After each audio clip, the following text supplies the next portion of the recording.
আবার নজর সন্দেশখালীতে, কারণ সন্দেশখালীতে যে রহস্যজনক বাড়ি, সেই রহস্যজনক বাড়ি থেকে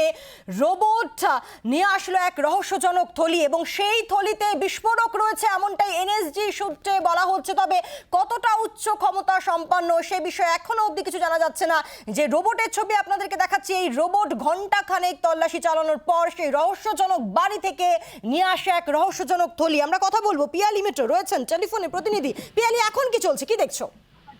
দেখো, যদি একটু পুরো ছবিটা তোমাকে দেখাই, যে একদিকে যে ছবিটা দেখা যাচ্ছে যে একটা জায়গায় রোবট, সেই রোবটটা যেখান থেকে বাড়ি থেকে বোমা ছিল বলে জানা যাচ্ছিল, বিস্ফোরক জানা যাচ্ছিল, সেই বাড়ি থেকে বিস্ফোরকটিকে বার করে আনে এবং সেখানে এই মুহূর্তে রোবটটি একটি জায়গাতে রয়েছে এবং সেই রোবটকে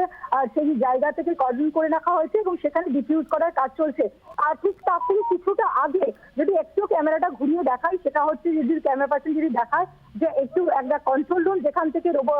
এই রোবটটিকে কন্ট্রোল করা হচ্ছিল,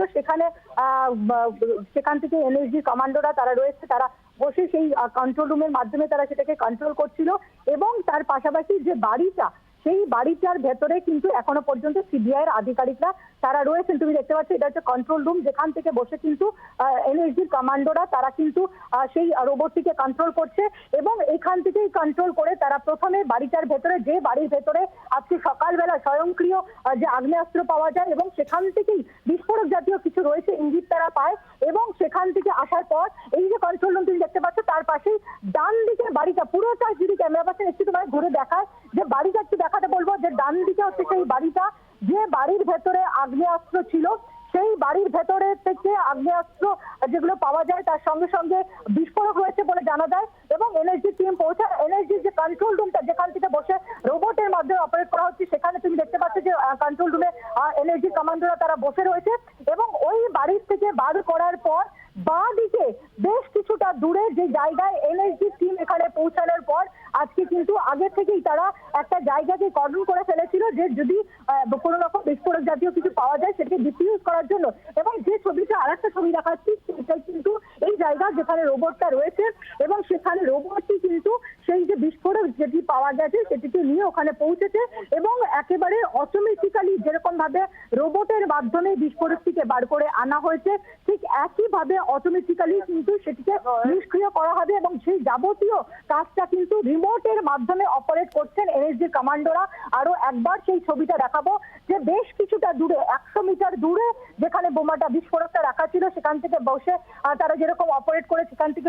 রোবটটির মাধ্যমে ডিআরডিও তৈরি সেই বিশেষ রোবটের মাধ্যমে সেটিকে বার করে আনা হয়। তার পাশাপাশি আরো একটু ডান দিকে ছবিটা যদি ক্যামেরাটা প্যান করা হয়, স্নিফার ডগ নিয়ে আসা হয়েছিল, যে স্নিফার ডগ রয়েছে, যে আরো কোথাও কোনো রকম বিস্ফোরক রয়েছে কিনা। এরা হচ্ছে এক্সপ্লোসিভ ডিটেক্টর,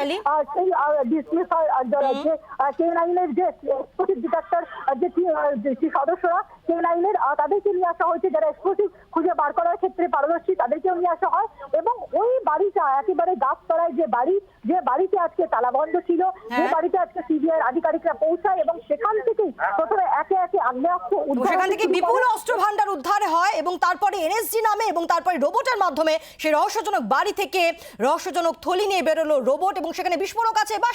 সেগুলো নিষ্ক্রিয় করার কাজ চলবে। আমাদের নজর থাকছে এই ছবির দিকে, এই খবরের দিকে। আপাতত এই পর্যন্তই, দেখতে থাকুন জি 24 ঘন্টা। বাংলার আওয়াজ, বাঙালির আবেগ, জি 24 ঘন্টা।